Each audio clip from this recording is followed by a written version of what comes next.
Hey guys, welcome to my channel, and today we're going to take a look at another horrible case with you.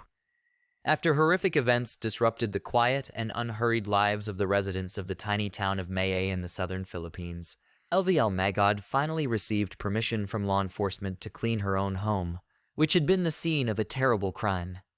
As she wiped down the surfaces, she reflected on the fact that not long ago, these rooms were filled with prosperity, stability, laughter, and warmth. Then, someone ruthless had cruelly and inhumanely taken the lives of her two children, after which the shadow of tragedy had consumed all familiar life. It wasn't easy for LVL to touch the pieces of furniture that still held the memories of her children, but cleaning distracted her from the heavy emotions, creating a temporary sense of control, at least over the order of the house. And she found in this control a temporary refuge from the emotional pain. Because she also has an adopted daughter, Janice, who miraculously managed to survive the terrible massacre, and for whom she must remain strong. In recent days, the grieving mother could only cry, scream, curl up in a ball, and for long, long hours, went deep into herself. Although she realized how hard it must be for Janice, who was the only witness to the crime. Reaching her foster daughter's room, Ella concentrated especially on cleaning. Suddenly, she found an ID card that definitely shouldn't have been in the girl's room. The ID belonged to a 17-year-old boy named Merlin. LVL immediately went to the police station to report the find. The ID probably belongs to one of the 3 burglars that Janice had previously reported, she said. The police officers listened carefully to the woman, and the ID did indeed go a long way toward bringing the crime closer to being solved. However, they were not at all surprised, as by this point, they were pretty sure who, how, and why killed Gwen and Louis McGod on December 10th, 2021. On September 22nd, 2013, long before the events at the McGod's home, a 9-year-old girl, unable to bear the lack of parental love, care, poverty, beatings, and physical hunger, stood on the dock and stared hopelessly into the water. A lonely, quiet child caught the attention of a woman passing by. When asked what she was doing here alone and if she needed help, the girl looked up and quietly replied, "My name is Janice Sabel. I have no parents, and for some reason, I don't remember anything." The woman decided that the child had suffered some kind of shock that caused her memory loss. Perhaps something terrible had happened to her. The woman took the girl to the nearest police station, where she was assured that the child would be taken care of. Janice was placed in temporary custody, and they tried to find her parents. Time passed. The search yielded nothing. The girl did not remember anything about her life. No one ever reported the child missing, and after a while, the girl was officially recognized as an orphan, transferred to the permanent care of the Department of Social Welfare and Development, which in general did not sadden the child at all. For the first time, she had plenty of food, clothes, and a lot of friendly attention from adults. As it turned out, Janice did not lose her memory, but the defense mechanisms of the child's consciousness, having experienced so many traumatic events, pushed away the memories of family and home. Being an orphan meant staying in a new and better life. That's what she did. Even then, Janice had her first, not yet fully realized experience of how to behave so that others would want to help you. Unfortunately, the events of 2013 were not a one-time ticket to a new life, but a mechanism for getting what she wanted. Cruz and Lavella McGod were known to others as a well-meaning married couple. Cruz worked as a teacher at the local high school, while his wife ran an elementary school. The couple raised 2 wonderful children. Incredibly intelligent 18-year-old beauty, Gwen, participated in all extracurricular activities and was a member of the Girl Scouts. The girl dreamed of a career as a doctor and even wanting to test herself, enrolled in her last year of high school in a preparatory medical school. 16-year-old Louis became the soul of any company in which he came. He easily made friends, was open, played guitar, sang, and painted. At all, this young man showed extreme responsibility, liked to help everyone, and planned to achieve success in law. Parents were proud of their children, helped them in everything, and supported their plans and desires. The family led a measured life, attended church, and did charity work. At one of the charity events in the church, Gwen and Louis met Janice, where she came as a nanny to look after the children. The girls became instant friends and became best friends overnight. Almost the same age, they were fun and funky. They often posted dance videos on TikTok and came up with interesting ways to spend their time. Louis enjoyed participating in their activities. It didn't take long for all three of them to become best friends. At one point, her brother and sister wondered why Janice was working instead of attending school, and Janice told them that she was an orphan. Her parents died of illness when she was very young, so she has had to rely solely on government assistance since she was a child. In order to be able to buy something for herself, she has to work part-time. Instead of studying, the girl complained that the couple who gave her a job pays very, very little, and the money received is enough only for food. And she has to work almost around the clock. Later, Janice repeatedly shared her fears about the future with her new friends. Since she is about to turn 18, she is about to lose some social benefits intended only for minors, and perhaps she will not even have anything to pay for housing. Education and a good career are all but forgotten. Kind-hearted Gwen, heartened by her friend's plight, decided to lend her a helping hand and went to her parents. She told them about the difficult, tragic life of a new acquaintance and asked them to adopt Janice so that she had a roof over her head and conditions for studying. She assured the parents that everyone would benefit. Janice would be able to get an education, help share the housework, and help Louis with his homework. The McGoods were skeptical at first. They worked as teachers, their income was low, they could hardly afford another child, and besides, there was no extra room in their house for Janice. Louis even volunteered to sleep on the living room couch and gave up his room.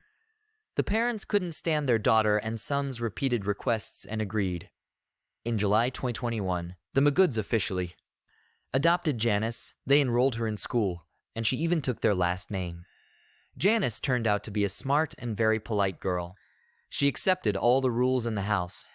Cruz and Ella wanted their children to grow up to be responsible and disciplined people who would know the value of work and money. And so, they introduced them to the household. Janice was given exactly the same amount of housework as her sister and brother.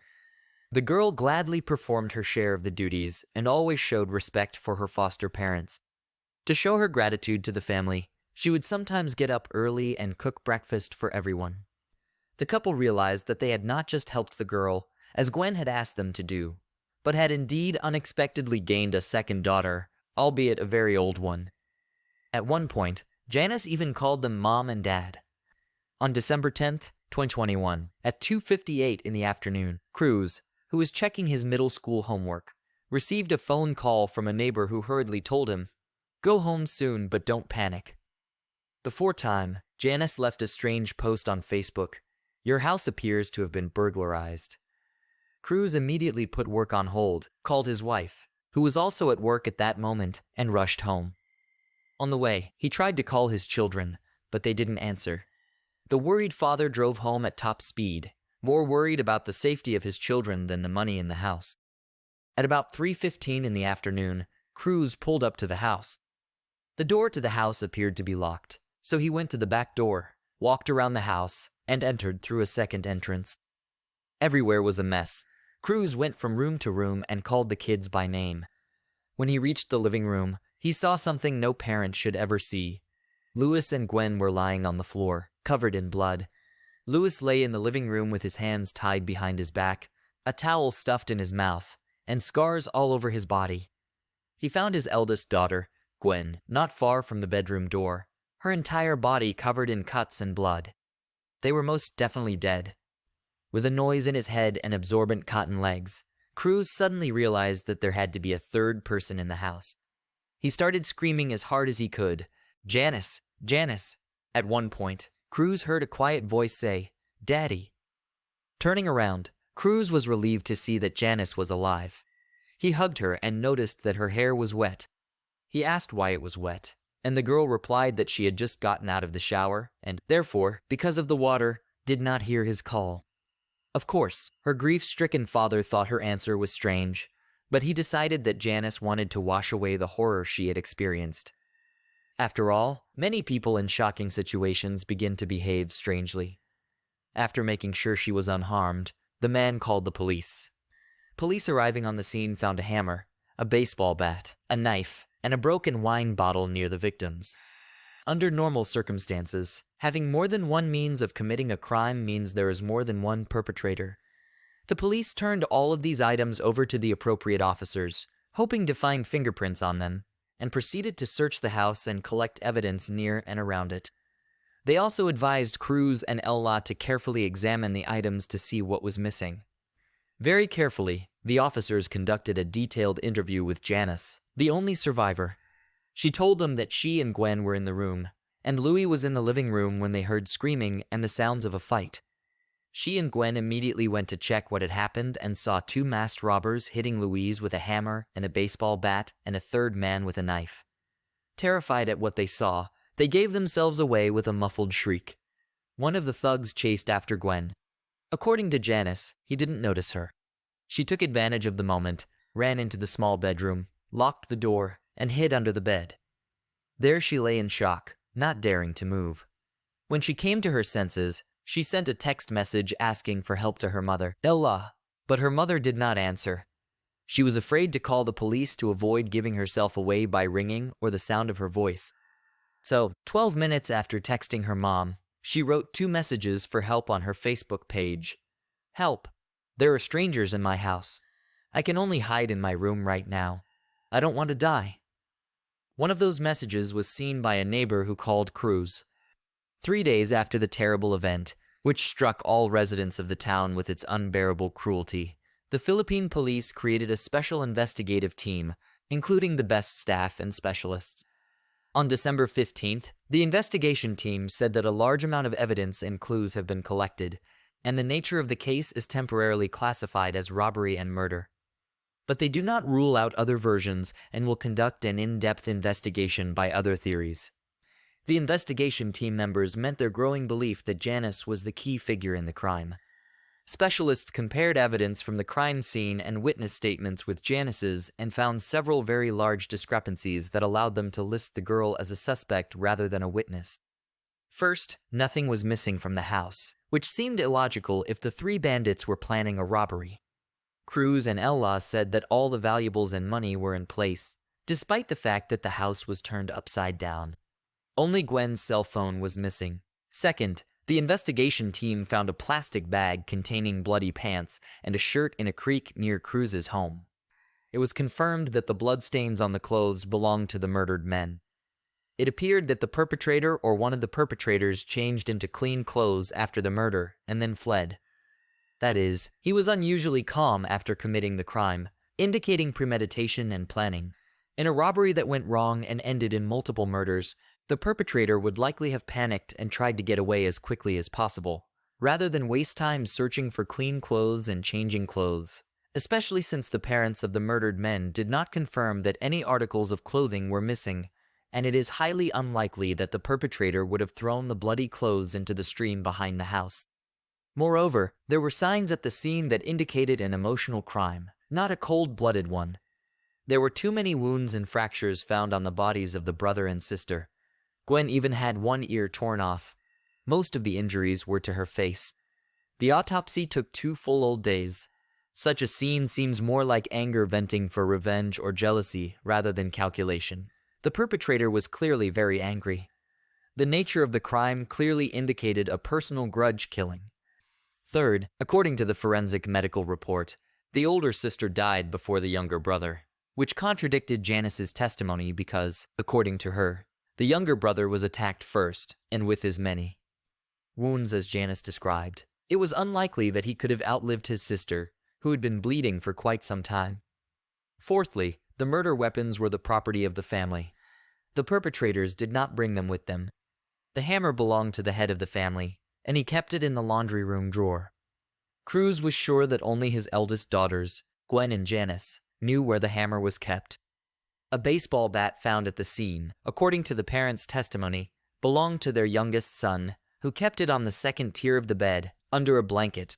Burglars who are suddenly caught in the act don't run around the house looking for a hammer and bat stored in non-obvious places. They either bring their own murder weapons or use available items. It turns out the location of the 2 key tools of this crime were known only to the people living in the house. Cruz and Ella had alibis. That leaves Janice, who knew where the hammer and baseball bat were kept. Louis gave her his room, so she was aware of the strange location of the item. So even if she wasn't the killer, She was probably an accomplice since the perpetrator wasn't alone. Fifth, when Ella received a text message from Janice asking for help, she immediately called back, but Janice did not answer, and later said that after not receiving a response from her mother, she published a Facebook post. Dispatch data confirmed Ella's call. The Facebook post, quite long and with emoticons, somehow did not fit with the behavior of a person afraid to even move. Sixth, shock and panic could not explain taking a shower instead of calling the police. A person is usually most vulnerable in the shower. Plus, the water muffles the sounds of approaching footsteps. So why did Janice shower and wash her hair while she claimed she was afraid of the 3 unknown men? Since they might not have left, if Janice had no doubt that the burglars were already gone and wasn't afraid to give herself away by making noises, then why didn't she call the police before taking a shower? Well, and most importantly, the autopsy revealed that Gwen and Louis passed away around 2 p.m., which meant Janice waited about 48 minutes to start texting her foster mom and waited an hour to post on Facebook. The room she hid in was ransacked.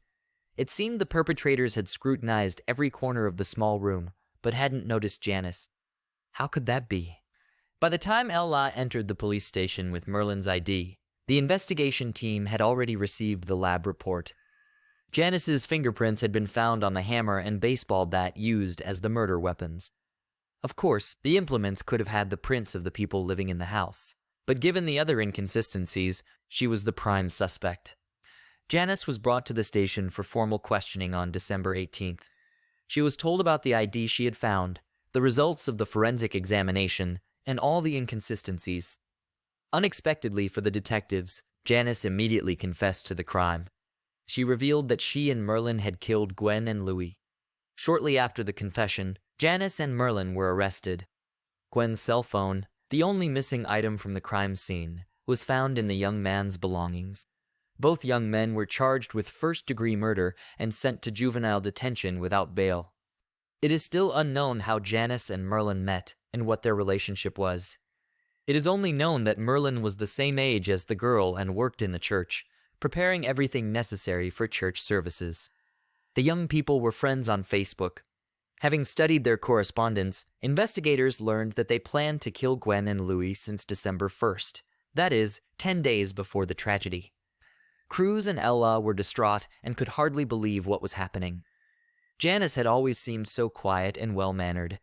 They kindly took her in and treated her like their own daughter, and their children loved the girl like a sister. Why? Why did she do such a thing? Janice attributed it to envy of Gwen.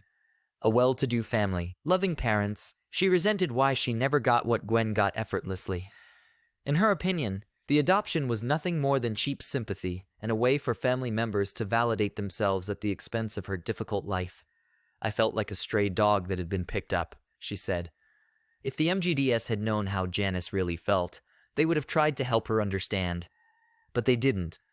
Janice skillfully hid everything behind finesse and didn't make breakfast out of gratitude, but felt obliged to do so. Janice was very angry about all the housework the MGDS made her do, believing them to be hypocrites and treating her like a servant rather than a daughter. As soon as the news of Janice's confession became known, there was an uproar in the town. All the residents could not believe that a 17-year-old orphan girl had committed such a brutal crime.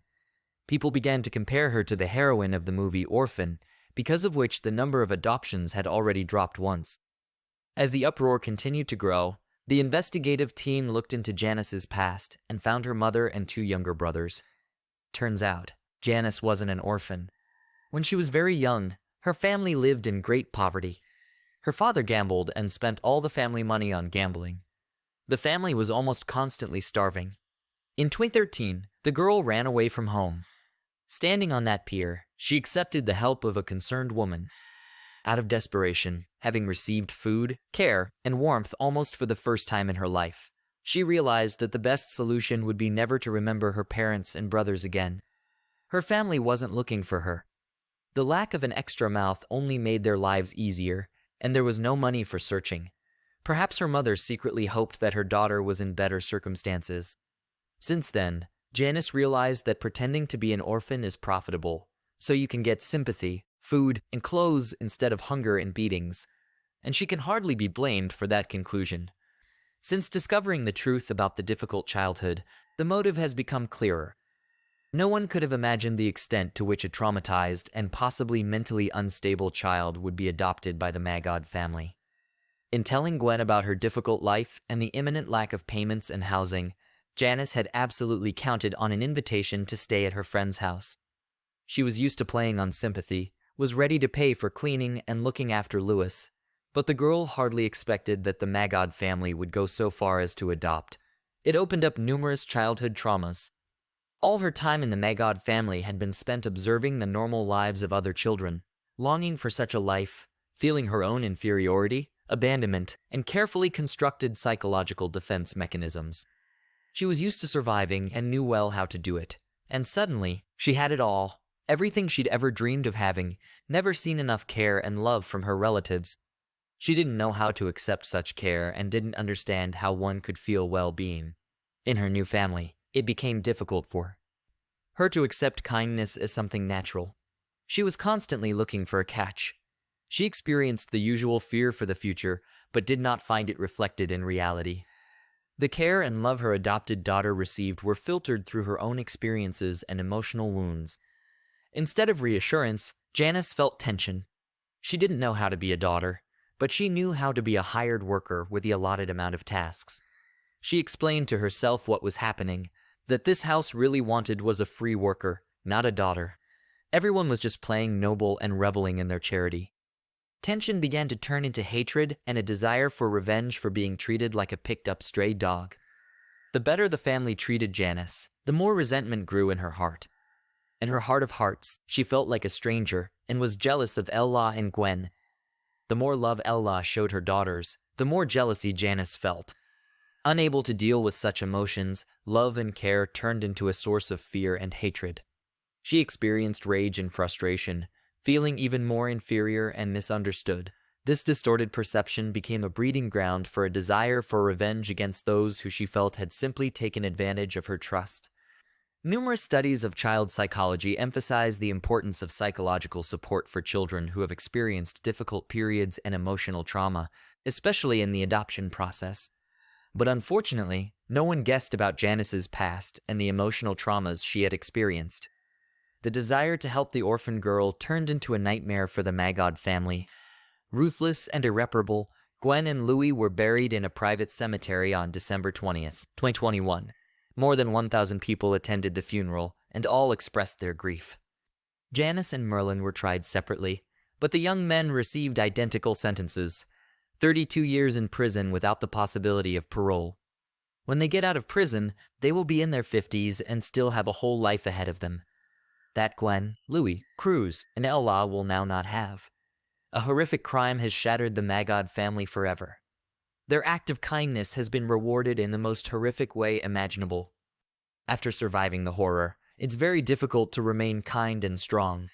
But Cruz and Ella succeeded. In August 2022, the couple opened a restaurant in honor of their fallen children that serves their favorite dishes. The couple are undergoing psychotherapy and plan to use their business to keep the memory of Gwen and Louis alive. Thanks for watching. Guys, subscribe to the channel, and also don't forget to click the bell. There are many shocking stories ahead.